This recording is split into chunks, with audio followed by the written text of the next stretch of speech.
Familias y educadores, qué placer estar hoy con ustedes. Muchísimas gracias por esta invitación. Y para mí es un honor poder hoy afirmar que Itagüí es la ciudad para la familia. Qué honor poder decir que en nuestro país se han beneficiado, como escuchamos en la apertura de este espacio, más de 7.900 familias que están cambiando la historia. Y como psicóloga infantil, estoy convencida que si cambiamos el comienzo de la historia, estamos cambiando la historia completa. Vamos a empezar. Entonces, en este espacio que voy a estar compartiendo con ustedes, quisiera decantar esta información y llevarla a la práctica. Y quiero proponerles el siguiente ejemplo.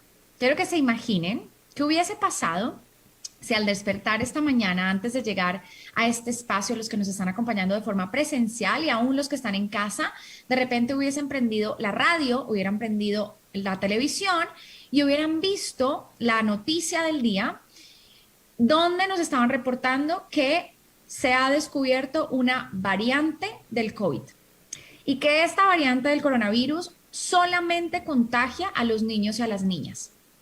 Y entonces sigue el reportaje y siguen explicando todos los científicos que esta variante del COVID, que solo contagia a niños y niñas, ya está afectando a más de 1.000 millones de bebés y niños en todo el mundo.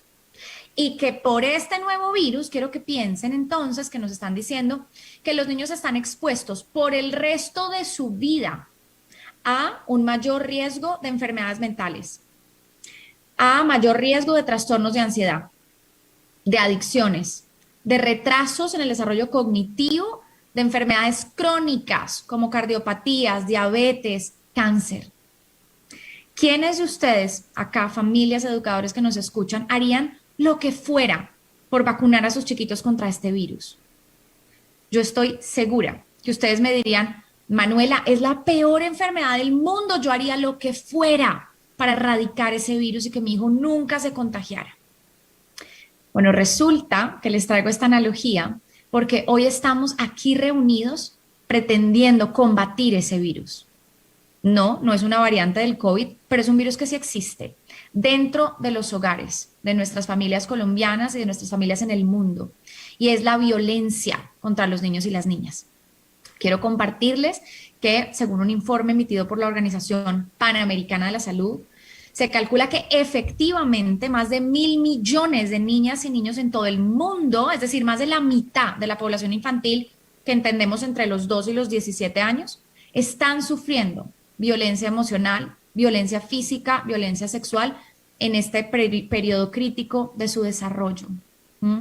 Y quiero contarles que solamente hasta hace 30 años se escribe un documento que explica que los niños y las niñas tienen el derecho a vivir libres de todas las formas de violencia. Estoy hablando de la Convención de los Derechos de los Niños, donde los países firmantes básicamente se ponen de acuerdo formalmente en que los niños y las niñas eran personas con dignidad. Es algo muy reciente. Y entonces ahora vamos a decantar todas estas reflexiones para que no se queden en cifras o en palabras que nos llegan al alma, pero que no sabemos cómo llevar a la práctica en el día a día. ¿Cómo erradicamos este virus dentro de nuestras casas, dentro de nuestro núcleo familiar, dentro de nuestros salones de clase? Quiero que piensen ahora qué viene a su mente, qué es lo primero que llega a su imaginario cuando me escuchan decir violencia infantil. ¿Qué es lo primero que llega a su mente? Tal vez hay personas acá que dicen, bueno, Manuela, yo la verdad pienso, cuando pienso en violencia infantil, me imagino a una persona golpeando a un niño casi hasta dejarlo sin vida. Otra persona diría, no, yo pienso en una situación extrema, o sea, agresión física severa. Y todos estaríamos de acuerdo y todos catalogaríamos esas acciones punitivas, humillantes, severas, como definitivamente es violencia, violencia hacia la infancia. Pero no pensamos, por ejemplo, situaciones donde mamá o papá, buscando obediencia, amenazan al niño y le dicen, si no recoge los juguetes, voy a llamar a la policía de niños. O tal vez no viene a nuestra mente, cuando pensamos en violencia infantil, un escenario donde una madre le dio una palmadita al bebé diciendo, es que Manuela, con la palmadita me va a respetar. Necesito que me aprenda a respetar porque tiene 3 años y me dijo, fea mamá. Entonces yo le doy una palmada para que me respete. Y tampoco tal vez pensamos en violencia infantil cuando una pareja dice, ay, Manuela, pues tuvimos relaciones sexuales ahí en la misma habitación mientras nuestro hijo dormía porque estaba durmiendo, él no se va a dar cuenta. Familias, estos últimos ejemplos sí son ejemplos de violencia infantil. Entonces, quiero, como en este espacio que tenemos juntos y en esta ponencia, contarles que existen diferentes tipos de violencia contra los niños y las niñas y quiero mencionar y enfocarme en dos principalmente. El primero, la primera como categoría o tipo de violencia es el maltrato. Hablemos del maltrato. El maltrato incluye castigos físicos, incluye agresión física, por supuesto, pero también agresión psicológica, emocional o descuido y negligencia.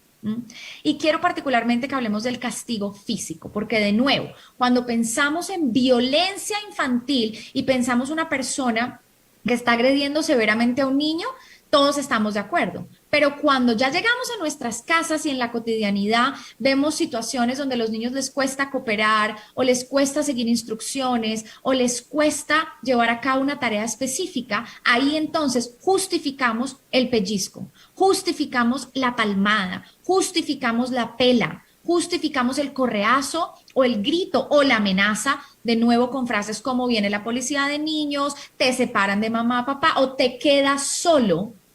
No juego contigo, no te volteo a mirar hasta que te comportes como yo estoy esperando que te comportes. Entonces hablemos un poco de esa naturalización de la violencia física y sobre todo del castigo físico. En nuestra sociedad está completamente arraigada la idea de que la palmada a tiempo, comillas, enseña, cuando es completamente falso. Está arraigada todavía la idea que se ha ido transmitiendo generación tras generación, que un golpe le va a salvar la vida a ese niño para que crezca siendo un adolescente correcto, que puede realmente ser responsable y ser un ciudadano de bien para esta sociedad. Pensamos todavía este refrán tan colombiano de la letra con sangre entra, que es necesario que a un ser humano le duela para que aprenda, que sin dolor no hay aprendizaje y que los niños se les debe pegar porque es la forma como deben ser corregidos. Yo no los puedo ver, yo sé que ustedes me están viendo en virtual, pero vamos a hacer un ejercicio porque sé que hay muchas personas de forma presencial en esta convención maravillosa. Quiero que hagamos un ejercicio. Quiero que levanten la mano las personas que en su infancia vivieron castigo físico, una palmada, una pela, un correazo, un chancletazo, un pellizco. Van a levantar la mano esas personas. Y los voy a invitar a que miremos a nuestro alrededor. No fuimos los únicos. Se normalizó en nuestra sociedad, generación tras generación. Vamos a bajar la mano. Ahora voy a pedirles que por un instante hagamos un ejercicio consciente y conectemos con nuestros niños y niñas que fuimos, nuestro niño interior. Ese niño que fuiste a sus 6 años, a sus 8 años, haciendo lo mejor que podía con las habilidades que tenía y aún así recibiendo todo este trato doloroso. Ahora voy a invitarte entonces, pensando y conectando con ese niño, quiero que levantes la mano. ¿Quiénes de ustedes disfrutaban las pelas que les daban de niños? ¿Quiénes de ustedes decían, yo no veo la hora que mi mamá me pegue, yo no veo la hora de que me griten o la pasé muy bien por esos golpes que me dieron? Conecten con sus niños interiores y alcen la mano a la persona que diga, yo disfruté los golpes cuando era un niño. Y miren a su alrededor. La mayoría de nosotros vamos a reconocer y recordar que la experiencia infantil, cuando hemos vivido en entornos donde hay golpes, gritos, castigos y amenazas, fue una experiencia de angustia, fue una experiencia de miedo, fue una experiencia de sumisión. Ahora, ese niño, para poder configurar esa realidad devastadora de que la figura protectora que es mamá y papá me esté golpeando, tuvo que, a través de una narrativa, en lo que en psicología conocemos como mecanismos de defensa, tuvo que contarse una historia que justificara los golpes de mamá y papá. Y entonces ese niño de 6 años aprendió inconscientemente a decirse, yo me merezco los golpes, mi mamá me pega con amor. Gracias a los golpes yo voy a ser un ciudadano de bien. Gracias a los golpes soy responsable y soy entonces exitoso laboralmente y personalmente. Ese niño de 6 años tuvo que contarse esa narrativa para poder sobrevivir a esa realidad devastadora que significaba que mamá y papá no son fuente de protección y seguridad, sino que Al contrario, son el depredador en casa. Se presentan como una amenaza. Quiero contarles algo para mí revelador. Somos la única especie mamífera que lastima y hiere a su propia cría. Paradójicamente, somos los más evolucionados en el reino animal. Tenemos un cerebro muy sofisticado.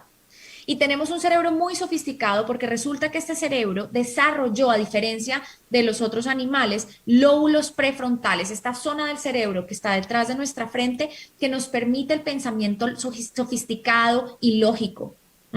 Entonces, paradójicamente, somos los más evolucionados, tenemos un cerebro supremamente sofisticado, pero hemos utilizado este cerebro sofisticado para herir a los más indefensos de nuestra especie. Es un gran sinsentido.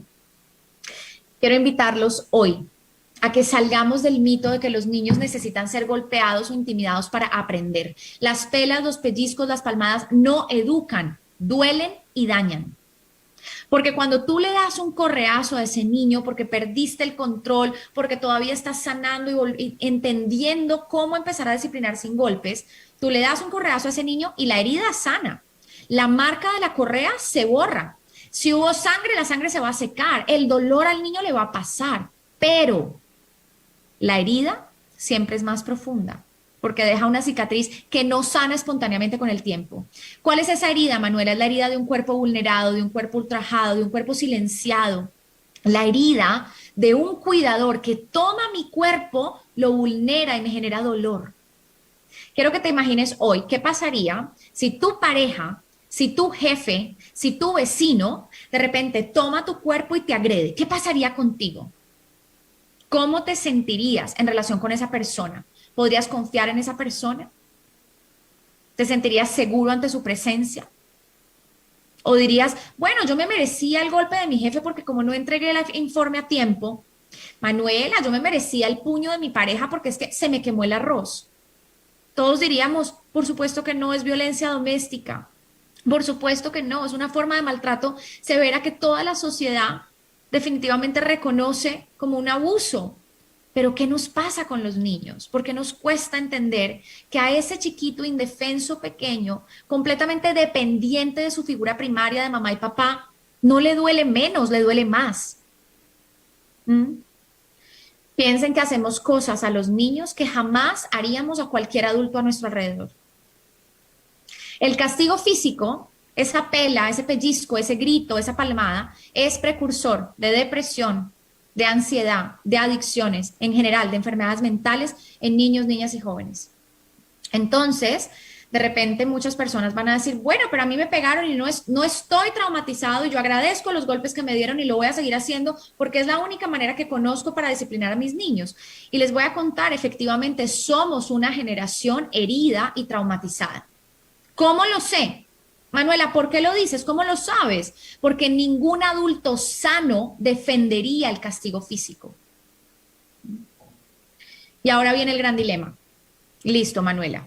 Entiendo que estoy vulnerando el cuerpo de mi hijo, que estoy dejando secuelas emocionales negativas para toda su vida.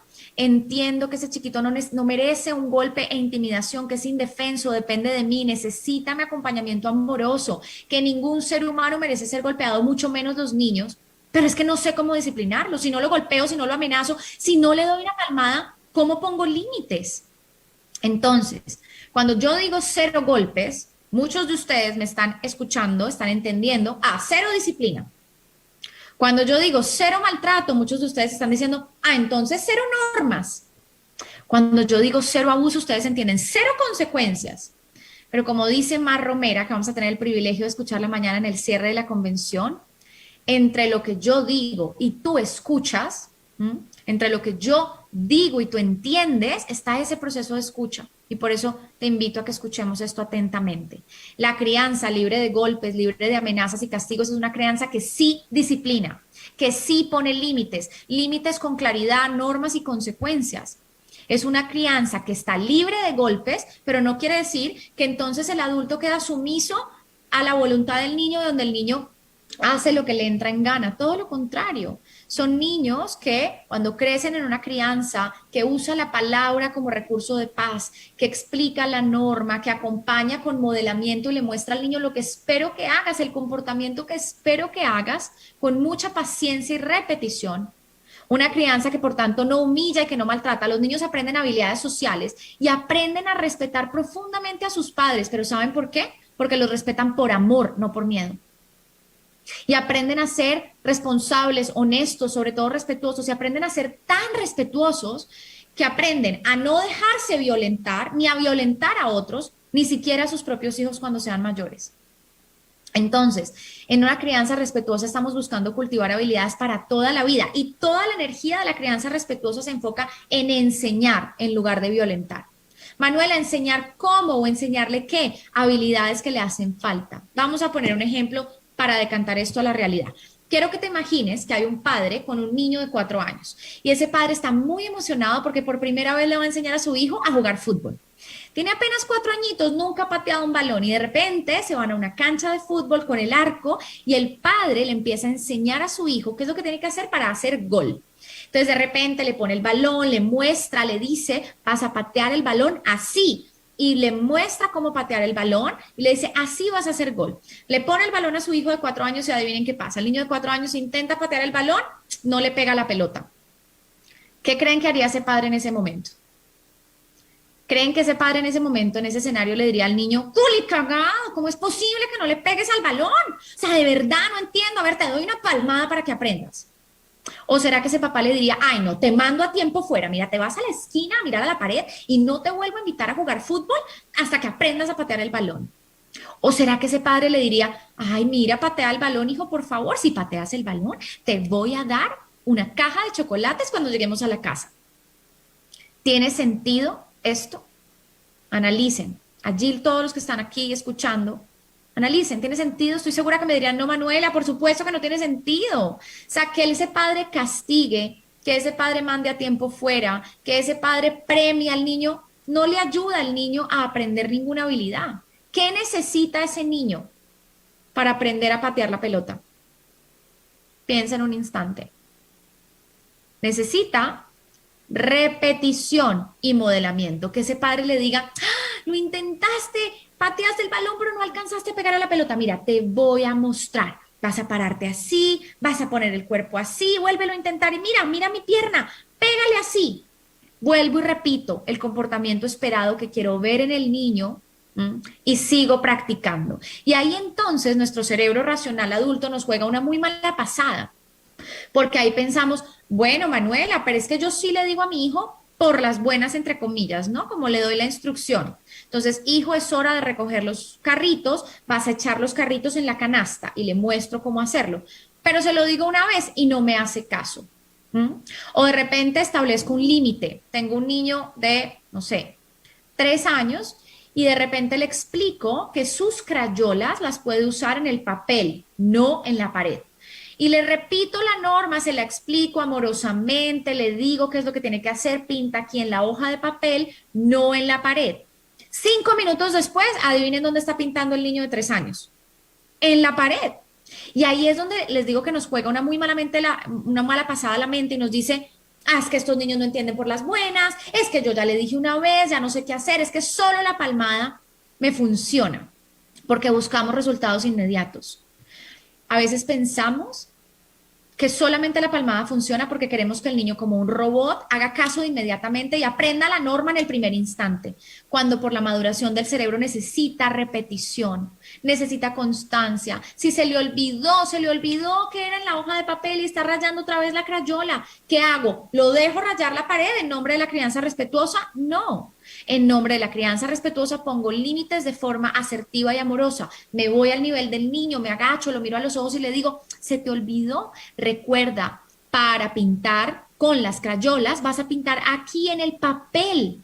Y vuelvo y lo dirijo al papel. Y Manuela, ¿qué hago con la pared toda rayada? Puede ser una oportunidad maravillosa para enseñarle al niño reparación. Entonces vamos a cuidar la casa, te voy a ayudar, vamos a ir por agua y jabón y vamos a limpiar la pared. Pero miren la diferencia de la intención que tiene el adulto. No es la intención de que le duela, que sufra, que se arrepienta. No viene desde el lugar de, tú le cagado, me rayaste toda la pared, ahora mira, me haces el favor y coges jabón y limpias la pared y más o menos hasta te comes el jabón, como muchas prácticas que hacían generaciones pasadas, nuestros abuelos, bisabuelos. No es esa intención, no es una intención de que le duela, es una intención de que aprenda. Es una intención de que sepa que puede reparar y que confíe en nosotros porque somos figuras seguras y amorosas que le ayudan a guiarlo en esos comportamientos. Quiero contarles, el cerebro humano es incapaz de aprender cuando nos sentimos amenazados. Cuando experimentamos dolor o miedo, no podemos aprender. No podemos aprender nada nuevo. Manuela, ¿cómo así? Quiero que se imaginen, como dice la autora Rosa Jové, que estamos en la época de los picapiedras, ¿sí? Estamos hace 30.000 años en la época de las cavernas, así al aire libre, y de repente viene un depredador y me viene acechando un león que me va a atacar. Tendría sentido que mientras me aceche ese león y yo voy corriendo, escapando del león, tiene sentido que yo me pare al frente de un arbusto y diga, ay, mira, unas nuevas moritas, voy a recolectarlas y voy a aprender a ver si son venenosas, me las puedo comer. ¿Tiene sentido? Que yo aprenda algo nuevo en una situación así de amenazante como un león persiguiéndome, no, ninguno.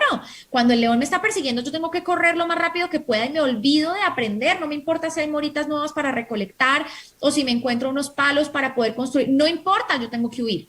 El cerebro está diseñado que ante situaciones amenazantes, estresantes o de dolor, no hay aprendizaje.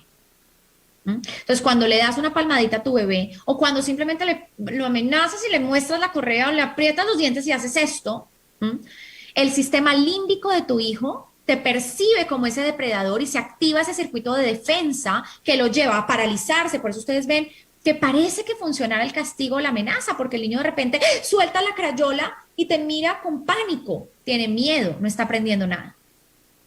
La próxima vez que ese niño quiera dibujar, va a entrar en este conflicto de no sé dónde puedo dibujar y además le tengo miedo a mamá, me desconecto de mamá, pero luego entonces me cuento toda esta historia de mi mamá me pega con amor para poder crecer justificando esos golpes de mamá o papá, porque es muy doloroso esa realidad devastadora de entender, yo no merecía ese golpe, no me cuidaban de la forma como de niño necesité ser cuidado. Entonces, cuando hay miedo y castigo físico, yo no aprendo, me paralizo por miedo, me protejo a mí mismo, ¿cierto? Y entonces estamos dejando, como les decía, estas secuelas emocionales. Manuela, pero así me educaron a mí, eso es lo que hace todo el mundo, a pesar de que estamos aquí en esta convención, cientos de familias y ojalá muchos más en diferido, viendo este contenido, queriendo aprender y sanar para entregarle lo mejor a nuestros niños, pues tenemos que reconocer que el maltrato y el castigo físico sigue siendo una realidad tristemente en los hogares en Colombia y en el mundo. Y tenemos todavía la idea de, bueno, pero es que así me disciplinaron a mí, así disciplinan a todos los niños, pues eso es lo que todo el mundo hace, entonces yo lo sigo haciendo. Quiero contarles que efectivamente ese castigo se ha naturalizado generación tras generación, pero no, no es normal, no es sano. Y queremos empezar a cambiar estos discursos, a tener estos espacios de reflexión para poder entender no es normal. Así como no es normal que una pareja diga mi esposo, mi esposa me agrede, así como no es normal que una persona diga es que mi jefe me amenaza, a eso como le llamamos, violencia doméstica, a eso le llamamos acoso laboral. Pero ¿por qué le llamamos el golpe a un niño de educación? No es normal, no es natural. Entonces, les voy a poner otro ejemplo muy potente. ¿Qué harías si llegas a una fiesta de cumpleaños con tu hijo de 6 años? Llegas a la fiesta de cumpleaños y está el pastel o la torta de cumpleaños, tus hijos, todos los niños se sientan a comer ese pastel y esa torta y de repente alguien viene y te dice, Manuela, nadie sabe esto, pero ese pastel que está ahí está envenenado. ¿Mm? ¿Tú qué harías? Tú dirías, ay, pero todo el mundo está comiéndoselo. O sea, mira, todos los niños están comiendo el pastel, pues si todo el mundo lo hace, pues que se coma mi hijo también el pastel envenenado. ¿Tú harías eso? Tú dirías, no, no me importa lo que los otros niños hagan o no hagan. Yo voy a abogar por ese chiquitín que es mi responsabilidad. Le voy a decir, no te vas a envenenar, no te lo vas a comer. ¿De acuerdo? Entonces, lo mismo con los castigos físicos, pensar que todas las familias lo hacen, que es lo común en nuestra sociedad, no lo significa que sea lo normal, lo sano, lo natural. Vamos a desmontar esta idea tan arraigada de que es necesario el golpe para disciplinar. Entonces, no existe golpe oportuno, no se le debe pegar a un niño nunca. Pero Manuela, ¿no hay situaciones donde es necesario hacerlo? Les voy a hacer esta pregunta. ¿Tú me dirías que el policía debe torturar un poquito al detenido? ¿Tú me dirías que el marido le debe pegar un pasito a la esposa? Tú me dirías rotundamente no. Del mismo modo, no, no existe golpe oportuno, no hay excepciones. Como explica el autor y pediatra Carlos González, nosotros como sociedad nunca permitiríamos que los empresarios le pegaran a los obreros, así eso aumentara la productividad. Ninguno de nosotros como sociedad aceptaría la práctica legal de la tortura, aunque eso nos garantice la disminución de la delincuencia. No, no todo se vale con los adultos. Hay cosas que no hacemos por principio independientemente de que funcionen o no. Y eso es lo que queremos trasladar al campo de la infancia. No, no todo se vale con los niños y las niñas. Hay prácticas que no se hacen porque respetamos la dignidad humana de esos seres indefensos y dependientes de nosotros. Y se nos olvida, a veces se nos olvida que tenemos en casa seres humanos. Entonces, queremos que, por lo menos ese es mi deseo profundo, que hoy hagamos conciencia de que golpear a tu hijo, gritarlo o amenazarlo afecta el desarrollo de su cerebro. Y queremos hoy que te comprometas a cortar el eslabón de maltrato que ha venido cargando tu linaje. Sí se puede educar sin violencia. Decide hoy educar sin violencia, repitiendo la norma, haciendo visuales del comportamiento esperado, teniendo paciencia y modelando, poniendo límites de forma asertiva. No es necesario violentar para disciplinar.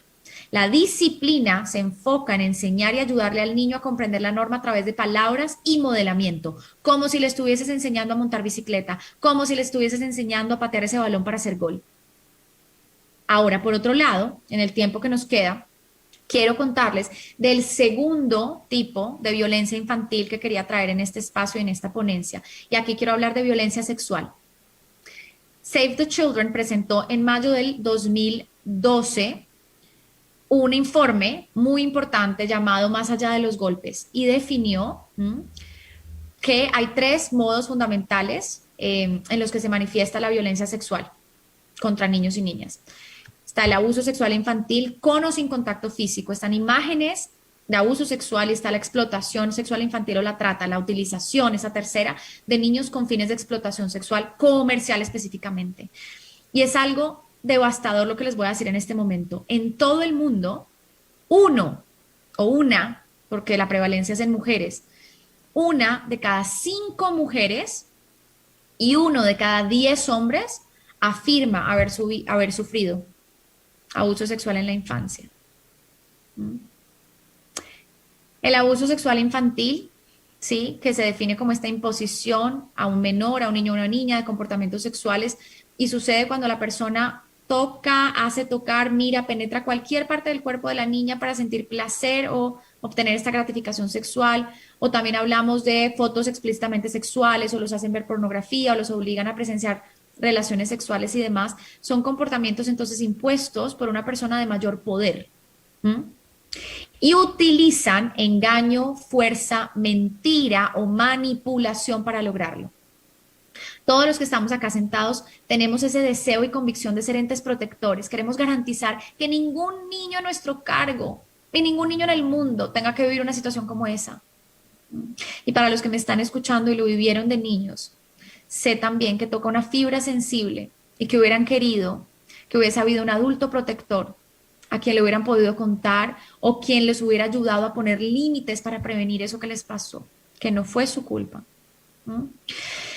Entonces, tenemos que afrontar esta realidad. Hoy como adultos nosotros no tenemos completo control sobre todas las vivencias de nuestros niños a cargo. No tenemos control de todo lo que hagan o dejen de hacer nuestros niños en el día a día, ni qué personas se atraviesen en su camino. Pero ¿qué sí podemos hacer? Bueno, podemos reducir los factores de riesgo y aumentar factores de protección. Y eso es lo que les quiero entregar en este tiempo corto que nos queda. 2 factores de protección generales desde que son recién nacidos. 1, avísale, cuéntale a ese bebé que tienes en casa, a ese niño que tienes en casa, cuando vas a cambiarle el pañal, cuando vas a quitarle la ropa para bañarlos o cambiarlos. Tratamos a los niños como no trataríamos a ningún adulto. ¿Qué pasaría si ahorita en la ponencia yo estuviera, ojalá presencial, hubiera tenido mucha ilusión de estar allá, y sin embargo quiero que se imaginen que estoy allá presencial con ustedes y de repente tomo un Kleenex y empiezo a limpiarle la nariz a uno de ustedes? ¿Qué harían? Dirían, Manuela, para, ¿qué estás haciendo? No hagas eso. O de repente me voy a donde otro de ustedes en el público y empiezo a quitarle la chaqueta o el saco. Me dirían, oye, ¿qué haces? O sea, para. Porque tenemos entonces esta tendencia con los niños a invadir su espacio personal y hacer cosas, limpiarles la nariz para limpiarles los moquitos, quitarles la ropa, desvestirlos, sin siquiera tratarlos como seres humanos dignos que necesitan esa anticipación, que yo entre a su campo visual, me ponga a su nivel y le diga, te voy a limpiar la nariz. Ay, Manuela, pero es un bebé, es que no entiende. ¿Yo para qué le voy a decir? Mira, es que apenas tiene 6 meses o menos. Es un recién nacido. De repente, bueno, no, ya tiene 4 años, pero es que si yo le digo eso, entonces ya va a echar la carita para atrás. ¿Mm?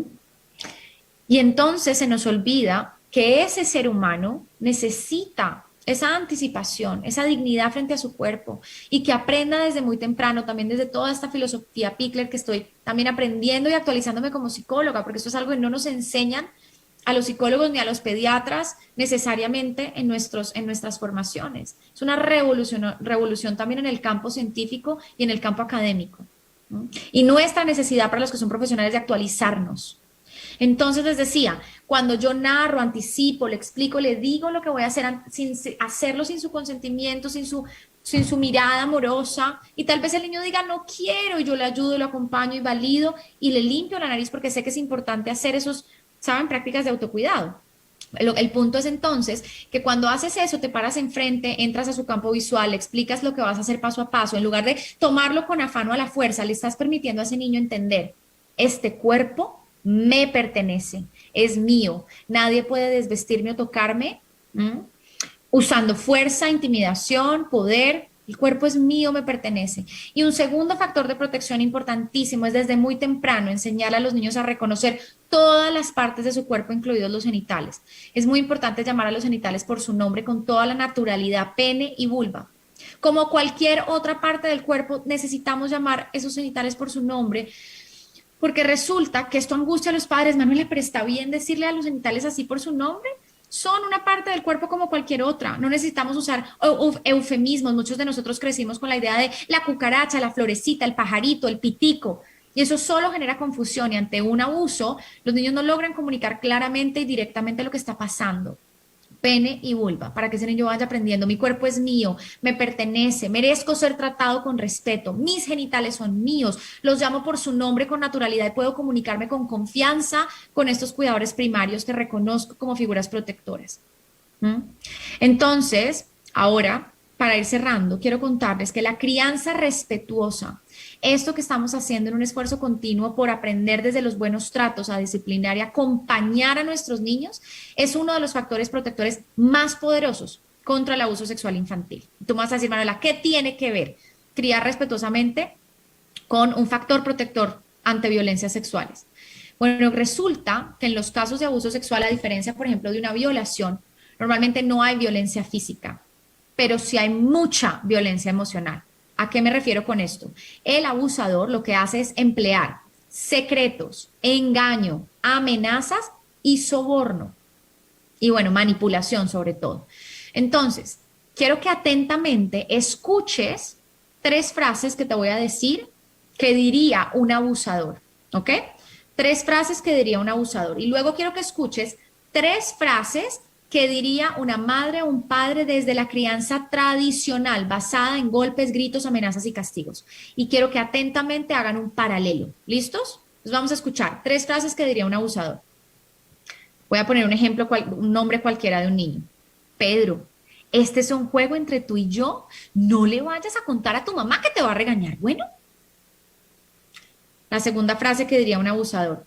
Si me tocas aquí, te compro un helado de chocolate. Segunda. Tercera frase que diría un abusador. Mira, tú verás, Julieta, si no me dejas tocarte, va a venir la policía de los niños y te va a llevar. Te van a separar de tus papás, te van a llevar y no te van a creer.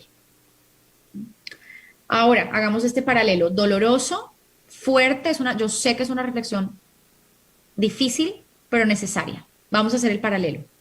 Frases que podría decir una madre o un padre que siga llevando una crianza autoritaria basada en golpes, gritos, amenazas, soborno y chantaje. Esa famosa crianza tradicional como fuimos educados muchos de nosotros. Entonces, frases basadas en estos premios y castigos. Vamos a ver, una mamá diría, te dejo ver televisión, amor, pero no le cuentes a la mamá que te va a regañar. Bueno,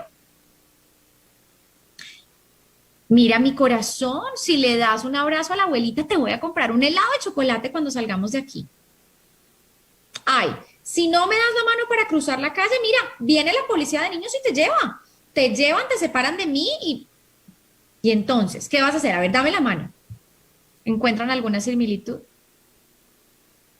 Esta es la razón por la que la crianza respetuosa, donde no se normaliza la manipulación y los malos tratos, es en sí misma una estrategia de prevención de abuso sexual.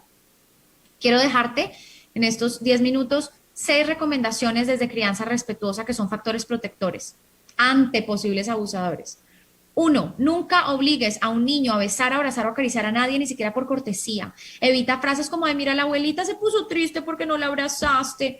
Ay, mi amor, te quedas sin helado esta tarde por no saludar y no darle beso a la tía.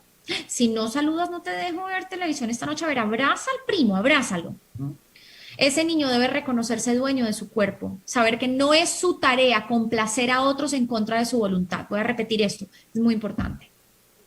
Saber que no es su tarea complacer a otros en contra de su propia voluntad. Manuela, entonces, ¿cómo lo enseño a ser educado? Ofrece opciones, puedes decirle, anticipando. Cuando lleguemos a la casa de la abuela, tú puedes elegir, amor. Puedes decidir darle un abrazo a la abuela o puedes decidir decirle hola con la mano, que es mejor para ti. Y de repente ese chiquito diga, yo prefiero decirle hola.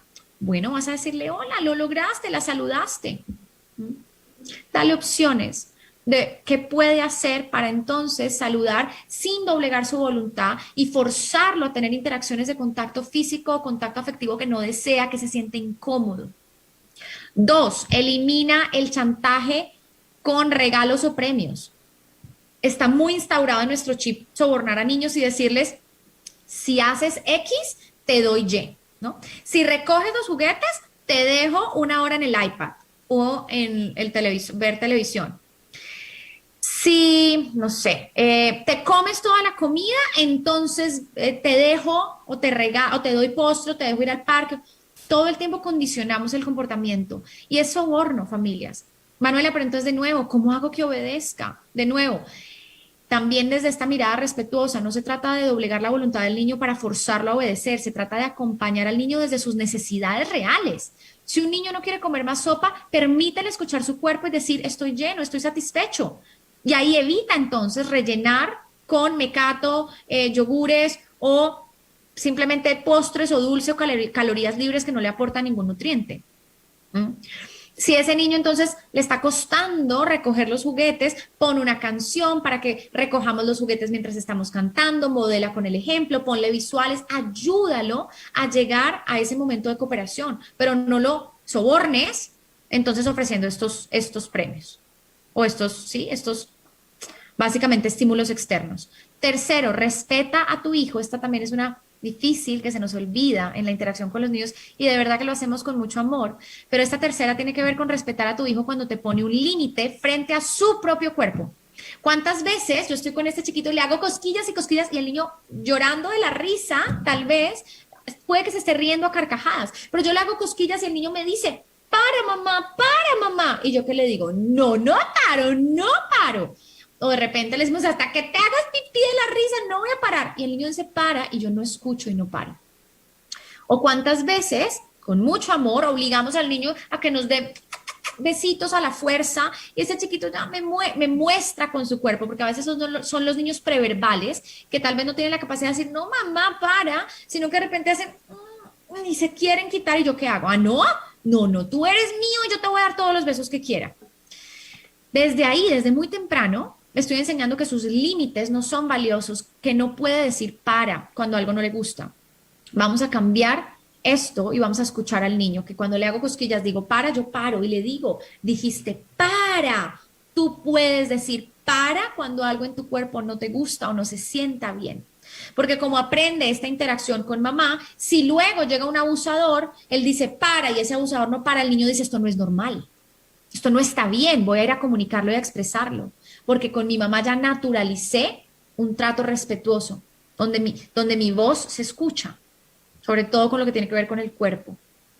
Y le enseñamos a los niños a usar la gran voz. ¿Qué es usar la gran voz? Esto es una estrategia de disciplina consciente, un modelo creado por una doctora llamada Becky Bailey, donde le enseñamos a los niños que cuando de nuevo hay cualquier situación que donde se siente amenazado o vulnerado, puede usar su gran voz, poner su manito desde los primeros años de vida, desde el primer añito, 15 meses, 18 meses, pueden decir, para. Y le enseño, di para. Cuando mi hermano viene y me arrebata el juguete, yo le enseño a ese chiquito que a quien le arrebataron el juguete a decir, para.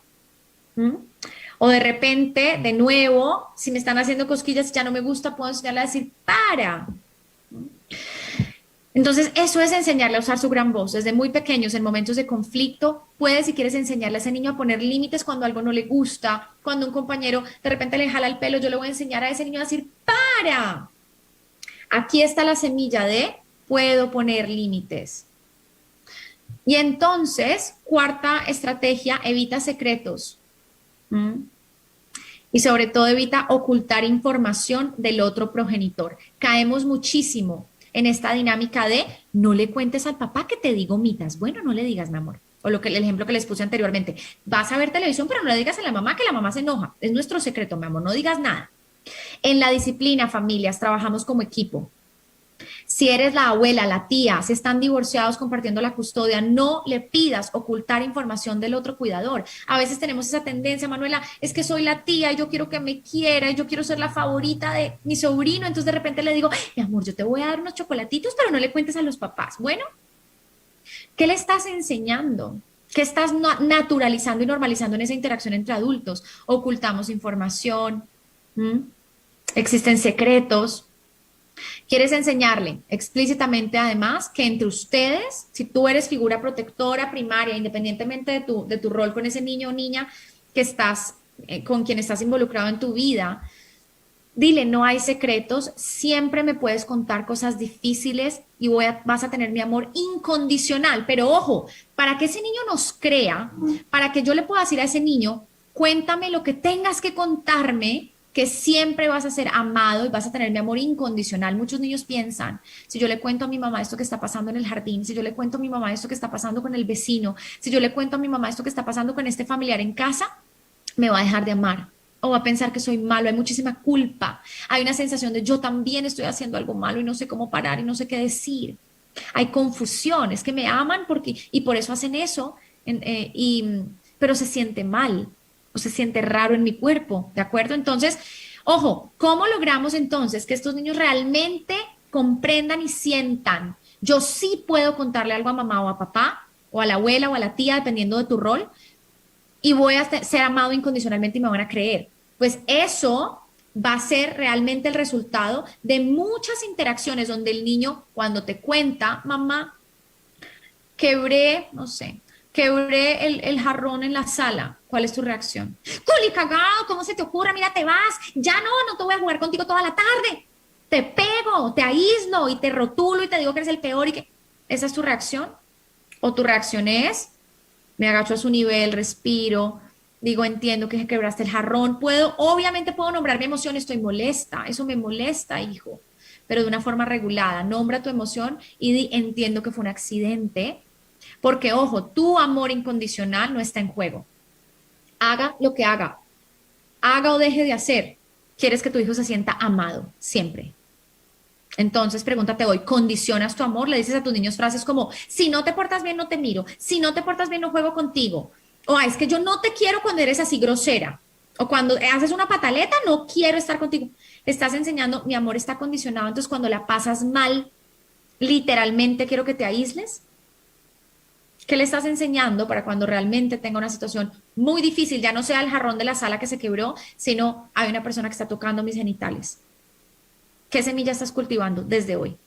La confianza se gana. Cuando tu hijo tiene un problema o la está pasando mal, ¿cómo reaccionas? ¿Regañas, criticas, aíslas o escuchas, buscas soluciones, acompañas y le das a entender te amo incondicionalmente? Sexta herramienta para cerrar. Vamos a hacer dos más y cerramos. Tiempo fuera.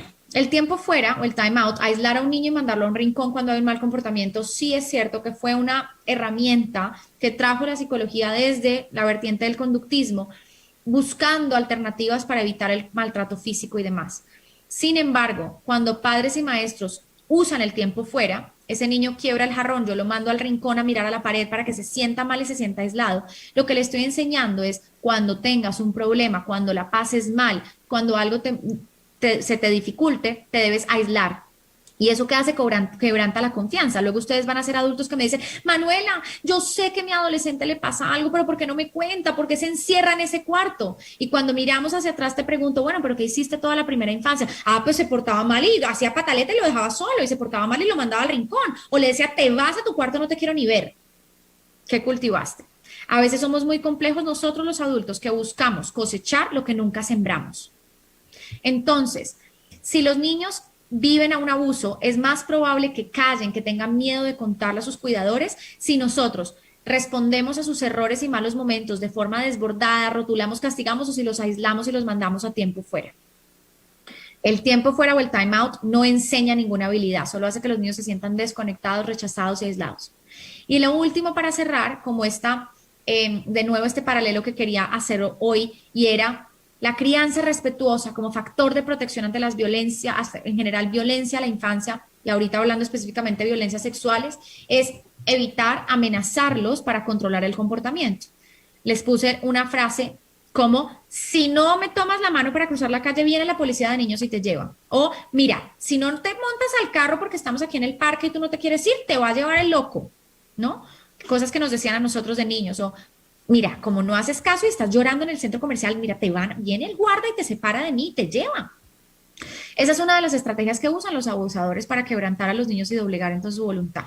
Si un niño escucha que en casa le dicen, es que la policía me va a llevar porque no me terminé la sopa, y luego un abusador le dice, si no te desvistes, la policía te va a llevar porque no me estás haciendo caso, ¿qué creen que está pasando allí? Pues hay un mensaje coherente para el niño, porque es que eso es lo que escucho en casa. Es verdad. La policía, cuando uno no hace lo que los adultos quieren, vienen y me llevan. ¿Mm? O la loca, o el lobo, o el coco, sea la amenaza que uses. Familias, para cerrar, queremos ser puerto seguro para nuestros niños y niñas. Queremos que se sientan tan bien tratados en su infancia que luego, cuando alguien intente maltratarnos, esos niños saben qué van a hacer, reconocen que es maltrato y se alejan. Se alejen, usen su gran voz y pongan límites, busquen ayuda. No queremos niños que normalicen la manipulación, el soborno, la amenaza o el golpe.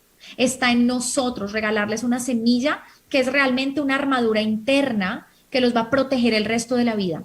Queremos que sean niños tan bien tratados que reconozcan inmediatamente un abuso y no lo permitan. Sí podemos combatir este virus del maltrato infantil. Sí podemos regalarles a nuestros niños salud física, salud mental y salud emocional. Y quiero cerrar esta ponencia contándoles que tengo el deseo en mi corazón de que ojalá en unos cuantos años no existan convenciones como estas. Ustedes van a decir, Manuela, pero ¿cómo vas a decir eso si estamos aquí aprendiendo, nutriéndonos, reflexionando? Mi deseo es que algún día no existan convenciones como estas, que algún día no tengamos que reunirnos como adultos a hablar sobre respeto y sobre dignidad a la infancia, que no tengamos que hablar sobre prevención al abuso, que no tengamos que nombrar estas cifras alarmantes de violencia, de abuso sexual, de maltrato, de castigo.